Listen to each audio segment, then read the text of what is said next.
Hello, good morning, good afternoon, good evening, depending on where you're listening to me from. No, you haven't got it wrong. I am an hour earlier. It is 8 a.m. This in the UK. This is JFI Radio Live. My name is Yousepha Fawcett. I'm your host, and I'm broadcasting to you from around the world live here in the UK. And thank you for joining me earlier today. I really appreciate it because you know what? I'm going straight from here to delivering a whole day management and leadership training. And so that's why we're just a little bit earlier. Well, I hope you've had your first cup of tea or coffee. I haven't had mine quite yet, but I have got, whoops, let me get that across. I have got my water because last week, if you remember, I was suffering really badly with a terrible, terrible cough and head cold. Still there a little bit. Hope I will be able to get through today without coughing and spluttering at you as I did before. If this is your first time joining me here on JFI Radio Live, you're very welcome. What do I talk about? Well, I just ramble. I talk about my week. I talk about stories from my week. I talk about my professional areas. Now, these professional areas are lifelong learning, open education, AI in education and training, management, leadership, quality, business excellence, and anything else that I just sort of fancy talking about. Now, I put quite a lot of effort into the preparation for the broadcast for you each week. I delve into news stories that are being featured around the globe. I look for things that maybe you might not have initially seen, depending on your news sources. So my view is I'm bringing you a little tiny bit of the learning world, the lifelong learning world, a bit closer to you each Friday morning. Now, if something I raise, either in my discussions with you or from a news item, and it whets your appetite, please go to my website. Let me just change that ticker straight away so that it makes sense to you. There we go. That's the one I want. And so what it's telling you is to really go to my website, jfiradio.com, as you can see it flashing up on the screen at the bottom there. If you scroll down, what you'll be able to see is a great big blue button, and that says news links and replays. So if you go there, you'll be able to, in approximately an hour, you'll have all the links to the news reports, and you can make your own mind up about what you like, what you don't like, and maybe even look a little deeper. So this week, what on earth have I been up to? Hold on, quick swig of water. I can feel the tickle. I sincerely hope that in a few weeks' time, this will completely have gone, but there you go. So what have I been doing this week? Well, I have been delivering constantly. I've been delivering training, I've been facilitating learning, and I've been doing some academic teaching. And they all sound the same, but they're actually just a little bit different. Some of it's been online, and some of it has been in person, face to face. And I love it. I can't pretend. You get authentic me every Friday morning, and I just love doing what I do. There's something, I don't know, there's something really magical when you see people learning, when you see them, they're listening to you and you're trying to convey a particular idea and they just get it. It's sort of like that aha moment, and it is brilliant. Now, one of the new things that I've been doing in terms of academic teaching is, I mentioned a few weeks ago that I have started at as a visiting lecturer, as an adjunct faculty, as they call it, to the College of Esports over in East London. So big shout out to my new team over at the College of Esports. Woohoo! It is so nice to be part of your tribe. And, I'm meeting some fabulous young people and I'm teaching them. I'm doing a particular program with with the module leader, Nathan. Hi, Nathan. Good morning. And there's about 60 in the whole cohort. And in this particular module, we're looking at professional and personal development. And that's sort of an area that I can contribute something to. And a big shout out to my lovely new students as well, because I'm dealing with just one section of the whole group and they're focused on marketing and media in the esports and gaming arena. And that's actually very pertinent because the very first topic that I want to talk to you about today, and I did tell them that I would be talking about some of this on the show today, is I want to talk to you about esports sponsorship and marketing of esports and its relationship to young people who vape and smoke. Why? You're thinking, why do I want to go down that route? Well, on Monday, I was driving myself to the station very early in the morning, like 5:30, 6 a.m. in the morning, to get the early train to travel over to East London. And on the morning news, I heard a discussion going on about the rising number of children that are vaping and then moving on to smoking a wider range of substances. And it made me think, that's shocking. And then when I got to the college and the subject we were talking about was about future careers and future opportunities that these lovely young people are going to have once they finish their degree. And there are a whole wide range of things in both the traditional gaming arena and in the business esports arena and in corporate and different roles that they could play there. So we were looking at all of this and they're all marketeers. They're specializing in marketing and branding. And I asked them, I told them about this news report I'd heard in the morning and I said, do you think marketing particularly in esports could have some kind of influence on young people? Because we were talking about how young people start people start to do esports and to do gaming. And I think, correct me if I'm wrong, I think it was meant to be 16. I'm sure someone on Monday will tell me whether I got it right or wrong. Hold on. And that if someone had to prove their age, and apparently, yes, they do, through some of the systems and platforms that are in place. And that made me think about not only the growing business of sponsorship in esports. I mean, over the last 5 to 6 years, it's grown from the slides that we were talking about. It's grown 4- or 5-fold. I mean, it's huge business. Do you know what? I wonder if there's going to be a week where I don't cough down the microphone to you. That would be wonderful, wouldn't it? Again, if this wasn't live and it was pre-recorded, you wouldn't have any of that. Anyway, since that Monday, I started becoming really interested in this topic.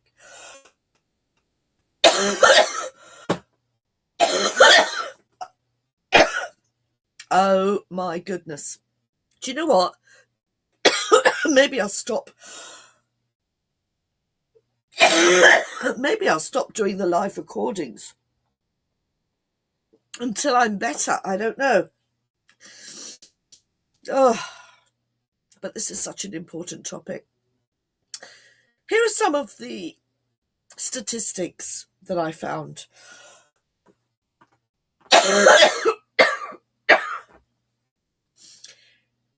In 2024, 7.2% of children aged 11 to 17 vaped.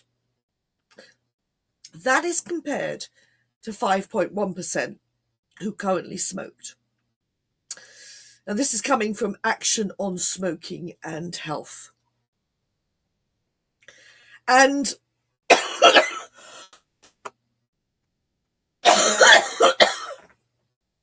do you know what I'm going to do? I'm going to continue with you, but I actually think I'm going to edit this final recording because this isn't nice for any of you, and this wasn't there 10 minutes ago.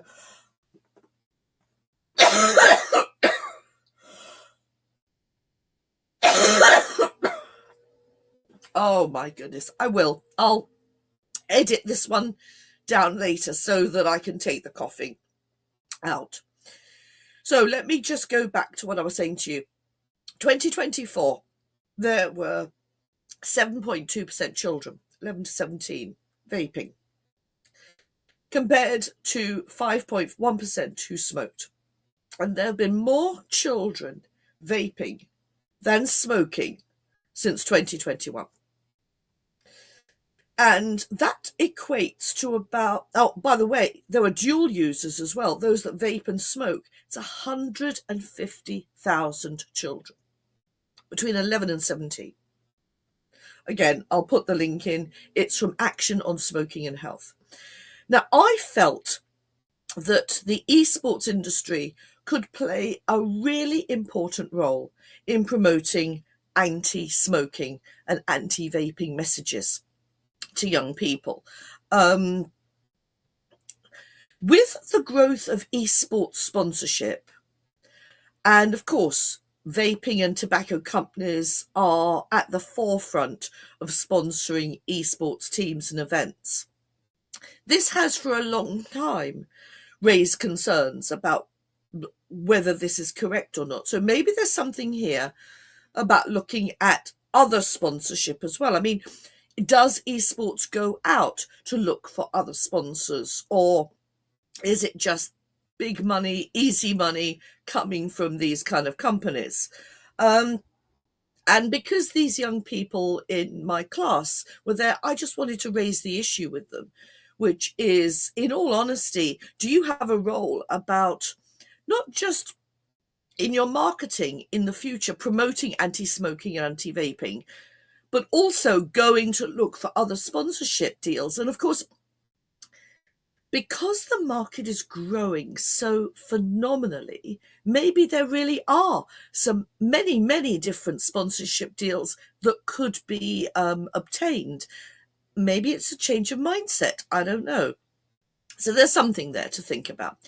The other thing was about ethics, and it's becoming clear that maybe there aren't enough regulations governing esports at the moment. It's the sponsorships and the advertising. It's really, really new. So if something is new like that, then maybe there's some learning to be had. You knew that I'd weave the learning back in somewhere, didn't you? So maybe there's some more learning to be had regarding how the regulations could be put in place. And of course, as with any regulation, if you put something like that in place, you have to monitor it. One thing is for sure, if I put my lifelong learning hat on for a moment, there are huge opportunities for change. There could be, through esports, anti-vaping campaigns. Now, of course, if your sponsor is vaping, you're going to have a problem with this, but let's just think wider for a moment. There's responsible sponsorship, which I was talking about just now, and looking for other ways. Maybe there's education and resources and information and health information that could be provided. Maybe influencers could be used to positively market and promote healthy lifestyles. A lot of them do that already. And what about esports based prevention programs, maybe interactive, engaging content, just to educate young people and discuss the vaping risks, so that rather than say stop doing it, educate them about what's happening. And maybe esports would be really, really useful in doing something like that. And some people are doing it already. There are platforms, many platforms that can be used. Twitch, there's YouTube Gaming, Fortnite, League of Legends, which everyone is telling me about, Overwatch.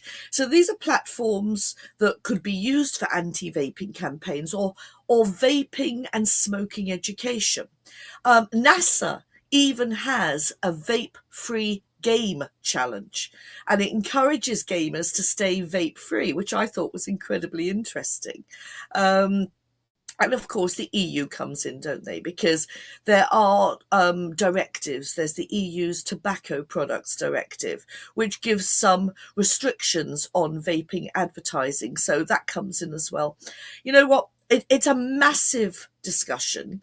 It was prompted by Nathan's slides and what we were doing last Monday and looking at possible job opportunities. It was prompted by my lovely group of students who are focusing on marketing and branding. It was prompted by that news report. Maybe by leveraging the esports industry's massive reach and influence, maybe we can educate young people about the dangers, and help them to have not just healthier choices, but to make informed choices. Needless to say, I'm going to be taking this interesting research I've done back to my class of marketing branding students at the College of Esports on Monday to generate discussion and interest. We're talking about how to do research, so it actually dovetails into that as well. I'll just see how they respond. Thank you for lasting with me through my coughing fit as well. That is my news for the first part of the show. As you know, one of the features of this particular broadcast is to bring you up to date, not just with my news, but with news from around the world. So I'm going to hand over to the JFI Radio Live newsroom today, Friday, the 8th of November. Here are the global news headlines. Enjoy.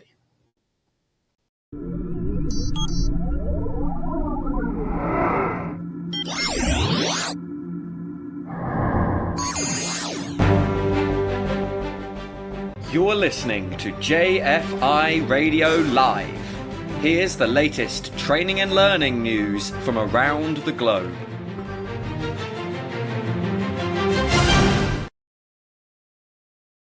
From JFI Radio Newsroom, here are the latest global news headlines. North America.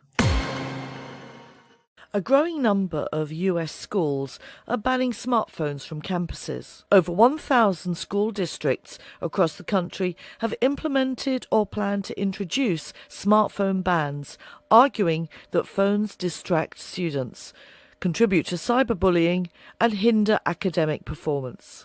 Some districts are introducing Yondra pouches, which lock phones while on school premises.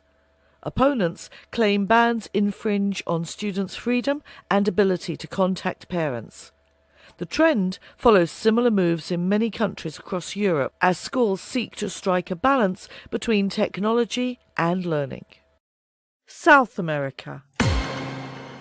The World Bank has pledged support to address the learning crisis in Latin America and the Caribbean. The region faces significant educational challenges, with 50% of students failing to meet minimum literacy and numeracy standards. To combat this, they're investing $1.2 billion in programs focused on teacher training, curriculum reform, and technology integration. Initiatives include adaptive learning software and digital platforms to enhance student engagement. The goal is to improve learning outcomes for 20 million students across 17 countries. By 2025, the region aims to increase the percentage of students meeting basic proficiency standards by 15%. Europe and the UK. UK universities see a surge in AI-related cases where students are increasingly using artificial intelligence to cheat. Figures from Russell Group universities reveal a dramatic increase in AI-related misconduct, with some institutions seeing a 15-fold rise. The University of Sheffield reported 92 cases in 2023 to 24, up from 6 the previous year. Queen Mary University of London saw 89 cases, all resulting in penalties. The surge raises concerns about inconsistent approaches to detecting and punishing AI cheating. Experts question the sector's patchy record-keeping and varied enforcement of AI-related misconduct rules, which puts universities under pressure to address this growing challenge. Africa. Exciting news from Africa. 2 prestigious awards are recognising business excellence on the continent.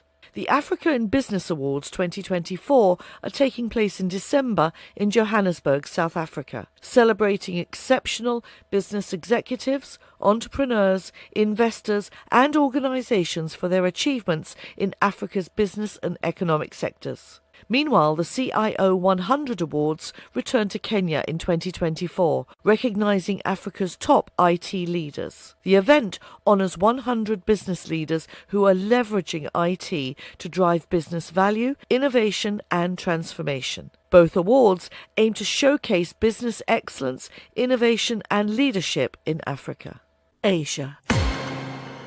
Korean teachers embrace AI revolution in classrooms. A pioneering initiative in South Korea is harnessing artificial intelligence to transform education. Teachers are leveraging AI tools to create personalized learning experiences, automating administrative tasks, and enhancing student engagement. The World Bank reports that Korean educators are leading the charge, developing innovative AI-integrated lesson plans and resources. This revolutionary approach aims to bridge learning gaps and improve outcomes, particularly for disadvantaged students. The project's success has sparked interest globally, positioning South Korea as a model for effective AI integration in education. The Middle East.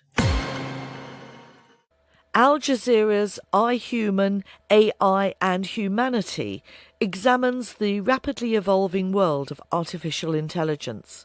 The documentary highlights AI's potential to revolutionize healthcare, education and workforce, whilst also raising concerns over bias, surveillance and job displacement. Experts warn AI may exacerbate existing inequalities and undermine human rights. As AI shapes our lives, the film sparks urgent debate on the need for ethical frameworks and responsible innovation. I, Human challenges viewers to consider the consequences of creating intelligent machines that may surpass human intelligence, prompting crucial questions about AI's impact on humanity. Australia and New Zealand. And finally, the Pacific Islands region covers 17 countries: Australia, Cook Islands, Federated States of Micronesia, Fiji, Kiribati, Marshall Islands, Nauru, New Zealand, Niue, Palau, Papua New Guinea, Samoa, Solomon Islands, Tonga, Tuvalu, Tokelau and Vanuatu. The UNESCO 2024 Global Education Monitoring Report highlights significant education disparities.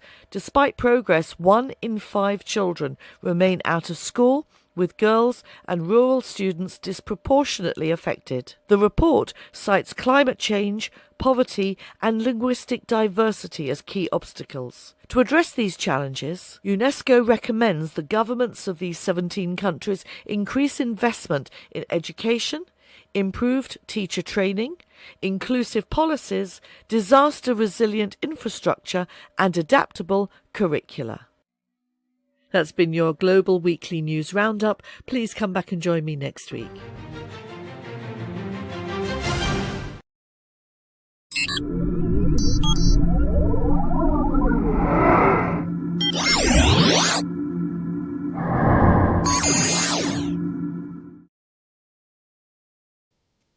Thank you and welcome back. Now, this is an opportunity for you to maybe share an idea or two. If you would like to, then please go to either YouTube, if you're listening there, to the live section and the comments and write something in, and it'll appear here on my dashboard.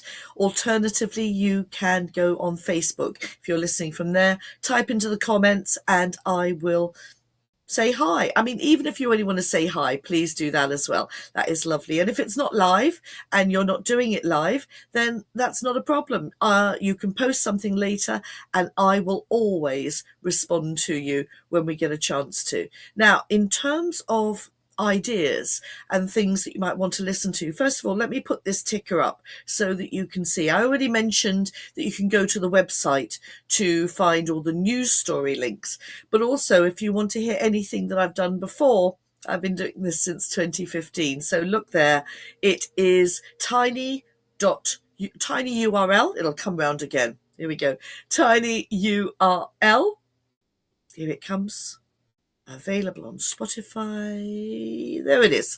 tinyurl.com/JFIR-Spotify.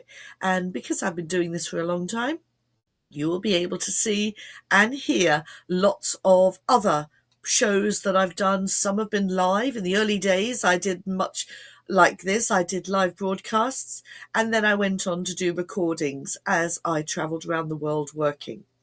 The other thing you can do, and I've just popped it up there on the screen, the other thing you can do is write to me at studio@jfiradio.com and maybe send me your news reports and things that you would like me to feature on the show.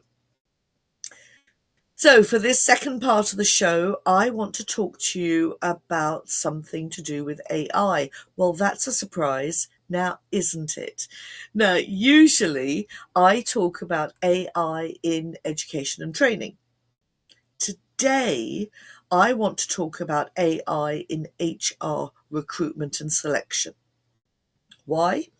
Because a colleague of mine over in Africa, shout out to you, Nkechi. It might be a little bit early for you, though you might still be on the golf course because that's where you were last week. And you never told me how you got on, so hopefully you'll do that. Now, Nkechi runs a company called HR Solutions Boss, and the interesting thing about this is that she and I are getting together to produce a series of podcasts about HR. And that's what made me start thinking about AI in HR and recruitment. Now, when it comes to recruitment and selection, there has always been a lot of human unconscious bias in the filtering and the selection process. Now, AI is part of the mix, though. I started to question, and she and I were talking about, is that risk going to continue? Now, whereas I've been out of generalist HR for quite a long time, I was still able to have this conversation with Nkechi, and we started looking at, well, where does AI fit? What is recruitment and selection going to look like in the future? Now, years and years ago, I used to run an employment agency in the City of London back in the mid-80s. And I witnessed so much bias and discrimination firsthand. And this was from the recruiters in many of the organisations. And we're talking about heads of HR and HR directors, etc. Now, I'm ever the optimist. I'd like to think that that was mid-80s. And that most of that's been eradicated now with so much that has changed. Surely this isn't as big a problem as I experienced it to be back then. I wanted to delve a little bit deeper into this just for the broadcast. And I found some interesting stats. Now, first of all, Harvard Business Review and Forbes have both been publishing quite regularly their enthusiasm for AI to be used as part of the recruitment process, simply because it does the the stuff behind the scenes, and it frees up the recruiters to focus on the bit that matters, the other bit that matters, which is the relationship part of the hiring process, and making sure that the right match is suitable for not just the organisation but for the candidate as well. In the case of Forbes, they announced it as a game changer. However, just a few years earlier than the HBR report, so back in 2018, Amazon, who were using AI in recruitment, ditched it. Why? Because they found that it was shown to favour men for technical roles, as their machine learning specialists uncovered a massive problem. Their new recruiting engine just didn't like women. And the system taught itself that male candidates were preferable to women, and it penalised those CVs that came through that had any words that suggested female or women, maybe women's club captain for something. It also downgraded graduates of 2 all-women colleges. So once they'd found this out, they edited the programs to try and make them neutral to these particular terms. But they've since admitted that there's no guarantee that the machines wouldn't find different ways to sort candidates that could be equally discriminatory. Interesting, huh? Remember, the links to all of these sources are on my website. Let me put that ticker up again. There we go. That's the one you want. And you can find out more about where I've got this from, and specifically get a chance to see if you agree with it or don't agree with it. It's certainly a conversation starter. I did also find quite a lot of statistics from lots of different sources: Harvard, from Forbes, from Glassdoor, from Brookings, from MIT. Here are some of them. It was quite interesting, actually. 83% of AI hiring tools exhibit bias against female candidates. 71% of recruiters actually use AI-powered recruitment tools. And this is interesting. 60% of hiring managers believe AI reduces unconscious bias, while 64% of candidates believe it increases bias. 55% of AI-powered hiring tools prioritize white-sounding names over non-white-sounding names. And 40% of AI recruitment platforms prioritize candidates from elite universities. As I said, the sources will be there for you to read and make your own mind up. There is no doubt that AI is making the whole thing much quicker than conventional methods. I mean, people use AI for hiring in CV screening, for sourcing candidates. They even use chatbots for initial interaction. But there are so many ethical issues, and the risk that AI has is that it is reinforcing bias, because it only generates the information that it's trained on. And that means that the input data can directly influence the decision making in the algorithms. So, and given the fact that you've got far less women actually in the STEM industries and in the tech areas, it's starting to feel like we need to go far deeper into preventing this or stopping it in its tracks. As I said, organisations seem to be using AI for speed and assessing candidates, and they can even use it to assess candidates based on their tone of voice, any buzzwords that they use, even their head movements. And Some platforms even provide the functionality to carry out first stage interviews with an AI avatar. I'm thinking, oh my goodness, where's the human in all of this? It is worrying. I mean, how would you feel about being interviewed by an AI avatar? If you're online, please comment and let me know. I'm just looking at my dashboard to see if any of you are awake yet. If not, don't worry, the comments, you can put them in YouTube later. I'll respond. But would you like to be interviewed by an AI avatar? I'm not sure I would, actually. Anyway, as I started to delve further and further into this, my thoughts turned to, well, why can't we find some simple workarounds? We can't stop the use of AI in recruitment. I think, like everything else, that stable door is well and truly open and off its hinges. But perhaps we can confuse it a bit or help to redress this imbalance, this unconscious or maybe an AI conscious bias that's built into the system. Maybe HR teams could encourage more anonymous CVs to come through, so that we've got genderless filtering of CVs with no name, no picture, no age-related content, and let the AI map against the applications against JDs and essential and desirable requirements.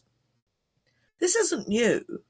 This concept of anonymous screening, it's known as blind recruitment or anonymous hiring, and it's used by a lot of the large firms. I mean, Google and IBM use it, Microsoft, Apple, Ernst & Young and Deloitte, HSBC, apparently the BBC and The Guardian, and the UK Civil Service has been using name blind recruitment since 2015.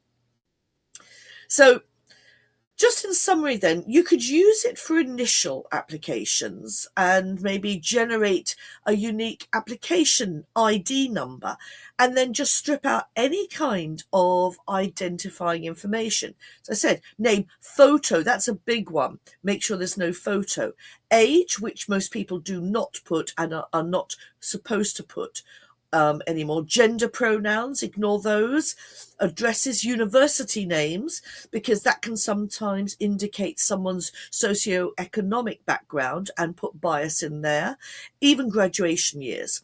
And make that initial application very clear. Maybe it's something Nkechi and I will talk about in our forthcoming podcast, but really need to talk to HR professionals as well, because if they start to see CVs like this coming through, they might discard them at first glance. But if you're looking at AI assisted screening, then you can create with it a structured scoring matrix based on essential and desirable requirements, which are the must-haves and the nice-to-haves, and of course the JD skills and competencies. And then use natural language processing to match the experience to job requirements, look at skills and achievements, score applications objectively against the criteria, with all of that identifying information completely out of the picture. Totally. I think this is a watch this space issue. I really invite any of my fellow HR professionals listening to this podcast to engage with me in further discussion. I would love to know your opinion. Well, I managed to get to the end of the podcast without any more coughing. I'll say it quickly before I start again. Thank you so much for listening. I will talk to you once again, same time. Actually, not the same time. I'm going back to 9 o'clock next week. Going back to 9 o'clock. And let me put this up for you so you can see. The next broadcast is on the 15th of November. I am going back to 9 o'clock in the morning. This was just a one-off. Please do join me. I love to have you there, whether you're live with me or not. I really love the fact that you're listening to this and listening to some of my ramblings. Have a fabulous weekend. I am going to share with you the output, the new outro that I've got for this particular broadcast. I hope you have a great weekend. I hope you look after each other. Stay safe, stay warm, especially if you're in the UK. Wrap up warm. We're coming in for a cold spell. And thank you for your ongoing support. You see on the screen, it says there, go to my YouTube channel. Please do. I'm slowly creeping up to the 100 subscribers that I'm desperate for by the end of the year. Maybe you will be one of them. Thank you. Goodbye.